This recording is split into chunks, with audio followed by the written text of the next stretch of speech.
This is Priya.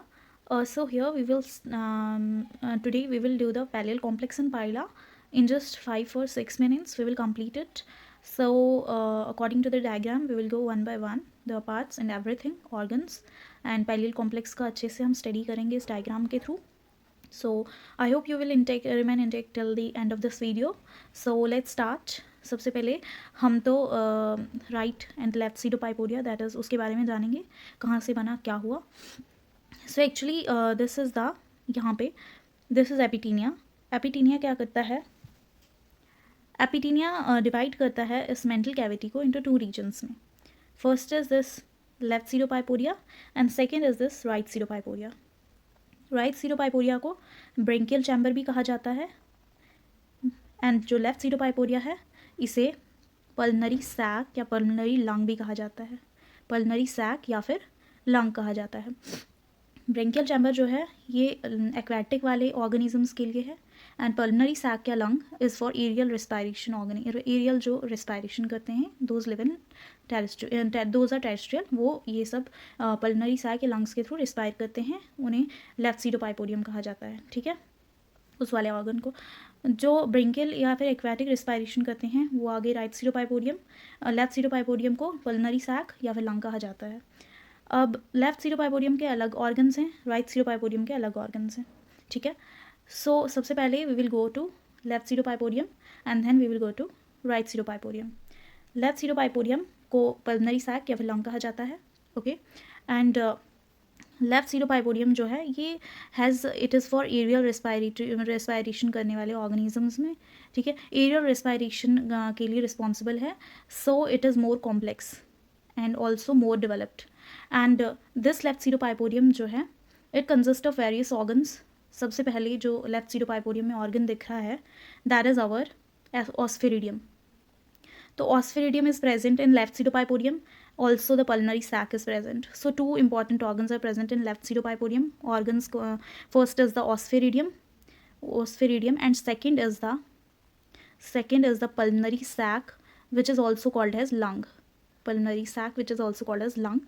And if we will talk about osphaeridium के बारे में,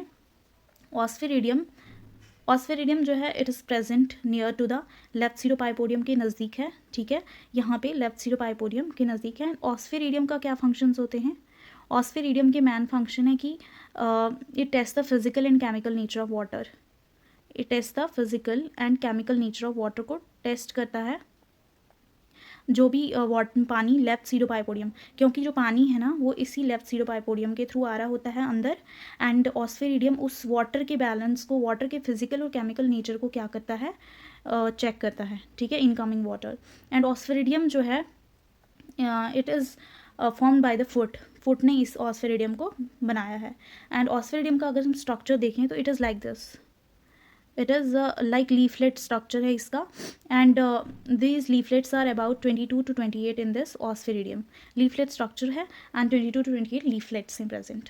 ऑस्फेरिडियम का function it checks the physical and chemical nature of water. और ये कहाँ पे प्रेजेंट है? लेफ्ट सीडोपाइपोडियम का पहला ऑर्गन. ठीक है, and it is bipectinate. Bipectinate means having 2 leaflets joined with each other, है ना, from the 2 ends. Okay, and if we talk about the second organ of the left pseudopypodium that is the pulmonary sac या फिर lung. pulmonary sac या फिर lung जो है, pulmonary sac या फिर lung, it is hanging downwards from the mantle. ये नीचे के लिए hang type, यानी hang means लटका हुआ type. So it is hanging downward in mantle cavity. नीचे की तरफ mental cavity में ये hanged टाइप ऑर्गन है. एंड ये सबसे ज़्यादा एरिया ऑक्यूपाई करता है पल्मनरी चैम्बर का. Means it consist of larger area of pulmonary chamber. It consist या फिर ऑक्यूपाई करता है larger area of pulmonary chamber. Occupies larger area of pulmonary chamber. अगर इसकी अगली करेक्टरिस्टिक की बात करें पल्मनरी सैक या लंग के, तो इसका अगला यही करेक्टरिस्टिक है कि यहाँ पे ये जो पल्मनरी सैक या लंग है, पल्मनरी सैक या लंग, यहाँ ये है पल्मनरी सैक या लंग, ये ओपन होता है इस मेंटल कैविटी में, इस पल्मनरी अपर्चर के थ्रू. पल्मनरी अपर्चर इसमें प्रेजेंट होता है, उसके थ्रू ये ओपन होता है इनटू मेंटल कैविटी में. ठीक है, so pulmonary sac opens into the mantle cavity through pulmonary aperture, जो कि यहाँ पे प्रेजेंट है, here this is pulmonary aperture, ठीक है। एंड दिस पल्मनरी सैक या लंग किस में मदद करता है? एरियल रेस्पायरेशन, बिकॉज जो दीज वॉट दिस पाइला जो हैं these are amphibious in nature. So amphibious means both aerial as well as aquatic. So aerial में उनको कौन हेल्प करेगा रेस्पायर करने के लिए? दीज पल्मनरी सैक या lungs, okay. And if we will talk about कि राइट सीरोपाइपोडियम के बारे में, राइट सीरोपाइपोडियम के कौन कौन से ऑर्गन्स हैं? सबसे पहला जो राइट सीरोपाइपोडिया का ऑर्गन है that is gills or ctenidia. Here are gills, you can see it properly, यहाँ पे गिल्स प्रेजेंट हैं जिन पे ये लाइन्स हैं बहुत सारी, these are the gills. So right pseudepipodium this side, जिसका दूसरा नाम क्या है? Branchial chamber. राइट सीरोपाइपोडिया को ब्रेंकियल चैम्बर भी कहा जाता है, and it is present on the right side, that's why right pseudopipodium।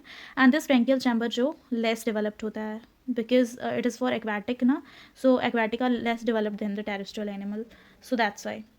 and if we talk about right pseudopipodia के organs, first organ is, which I had already told you, Ctenidia are gills।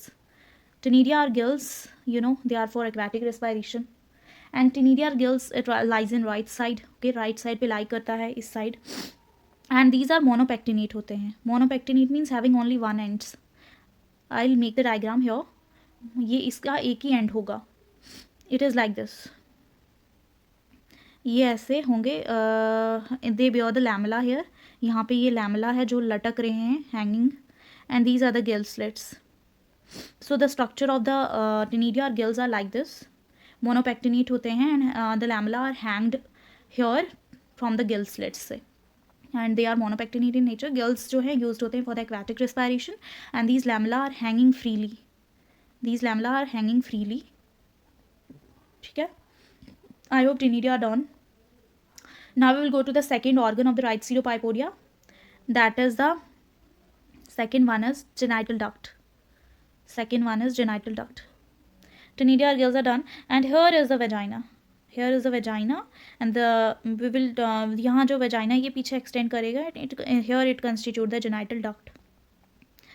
genital duct, if we talk about genital duct, तो females जो हैं पाइला की, पाइला में जो females हैं उनमें genital duct कौन सा है? females में oviduct, oviduct। and if we talk about males में this is vas deferens, okay।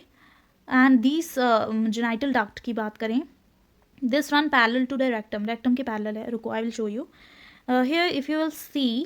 अगर आप देखें अच्छे से तो यहाँ पे genital duct की जो मैंने बात करी, तो this is genital duct, यहाँ पे ये vagina था, ठीक है, ये पीछे extend करा, here it is genital duct यहाँ पे, and पीछे उसके क्या है आप you can see अगर properly, तो there is rectum, and rectum continues मतलब कि कहाँ से आता है? intestine से होके। So the structure is like this. तो जो दिस जेनाइटल डक्ट है ये पैरेलल टू द रेक्टम होता है, मतलब कि रेक्टम इसके पीछे है, genital duct is anterior to it. So genital duct runs parallel to the rectum, runs parallel to rectum. And if you talk about कि कैसे होता है, तो I draw the diagram here. The diagram is like this, कुछ ऐसी है diagram. ये है, यहाँ पे आ गया vagina continuous in the genital duct, तो यहाँ पे आ गया ये जेनाइटल डक्ट, ठीक है। जेनाइटल डक्ट के पैरेलली पीछे क्या प्रेजेंट होता है? Rectum. So we can say that genital duct is parallel to the rectum in this way. अगर हम बात करें कि एक्सटर्नल ओपनिंग कौन सी है इनकी जेनाइटल डक्ट की, ऑब्वियसली तो जेनाइटल ओपनिंग होगी ना, है ना, एंड एनएस के एनल ओपनिंग सिंपल है ना। And if you talk about the this external opening genital duct की, वो एनस के नज़दीक होती है। See this is the rectum, rectum में ये कंटिन्यू करा यहाँ से एनस की ओपनिंग में, एंड दिस वेजाइना की ओपनिंग या जेनाइटल डक्ट की opening, so they are close to each other basically. And if you talk about male का कोपुलेटरी ऑर्गन कौन सा है, obviously everyone is eagerly waiting for this कि male copulatory organ कौन सा होगा स्नेल दिस पाइला में, एप्पल स्नेल में। So it is obviously penis as usual. And जो पेनिस है इसके बेस पे, पेनिस के बेस पे अपर साइड की तरफ ग्लैंडुलर ऑर्गन प्रेजेंट है एक, जो ऑब्वियसली ग्लैंडुलर है तो सिक्रीशंस ही करेगा ना। So they will secrete what, they will secrete some secretions, ऐसी सिक्रीशंस ये सिक्रीट करेगा जो सिक्रीशंस क्या एक्ट करेंगी? लुब्रिकेंट। किसके लिए लुब्रिकेशन प्रोवाइड करेंगी? ऑब्वियसली कॉपुलेशन के लिए। So at the base of penis there is a gland which is called as the hypobranchial gland. Branchial gland जिसे कहा जाता है. एंड दीज ग्लैंड्स क्या करते हैं, कुछ सिक्रीशंस करते हैं जिसकी वजह से लुब्रिकेशन प्रोवाइड होती है during the copulation. I hope you understand it. I'll move to the next organ and that is our rectum. rectum के बारे में हम अच्छे से पढ़ेंगे. जो rectum कहाँ पे था, parallel to the genital duct and this rectum जो है open into the anus. Simple है, इतना सा लिखना है कि rectum is parallel to the genital duct and it opens into the anus, obviously anal opening. So we have to write कि rectum जो है it finally opens into anus. It finally opens into where? It finally opens into anus. And if we talk about the last part, I hope you are excited. The video is gonna complete now. The topic is gonna complete now, है ना? So the last and the foremost part is the renal aperture. That is the anterior part of kidney. That is also called as the anterior part of kidney भी इसे कहा जाता है. Anterior part of kidney. And obviously the question is raising in all of your minds कि ये क्या होता है. तो जो anterior anterior part of the kidney की बात करें तो it is red in colour. Obviously red colour से लिख रही हूँ. सो आई होप यू अंडरस्टैंड कि लर्न हो जाए आपको इस तरह से. सो ये रेडिश मास होता है and it is present where. यही सबको एक्साइटमेंट है कि है कहाँ ये एंटीरियर पार्ट ऑफ किडनी. यहाँ तो डायग्राम में ऐसा कुछ दिख रहा नहीं है कि किडनी कहाँ पे है. So it is present posterior to epitaenia. For your kind information, it is present posterior to epitaenia. I'll show the epidynia. I hope you are excited to obviously see the epidynia कि कहाँ है epidynia. ये है epidynia. इसी के posterior side की तरफ kidney का anterior part present होता है and it is reddish mass, red color का होता है. सिंपल है यार. What is this in like pallial complex. ऐसा तो कुछ है नहीं इसमें, है ना.